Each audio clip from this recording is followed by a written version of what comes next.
Many of the state's elite runners saw the terrifying scene firsthand. They got back just a couple of hours ago. News 8's Stephanie Simone spoke with them as they returned home. She's live for us tonight. Stephanie. And all the runners we spoke to talked about how painful this was. Now remember, more than 400 Connecticut runners registered, and we spoke to 3 of them tonight. And just imagine running 26 miles and then having to handle a disaster. That's why many of them remember the tense moments and hours that followed.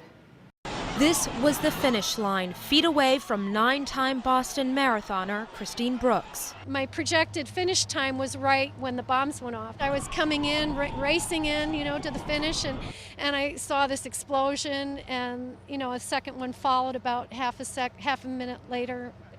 And I said, this isn't right, and I just stopped. Members of her running group remember the moment. We had another runner come back, and he goes, there was an explosion, and I was hit by something, and he'd actually gotten hit by a piece of shrapnel from the explosion because he had finished just before. We're missing a couple members. Myself and another track club member went out looking, and happily everyone was located. Being the New Britain's police chief, he asked if he could help, but he says there were plenty of first responders.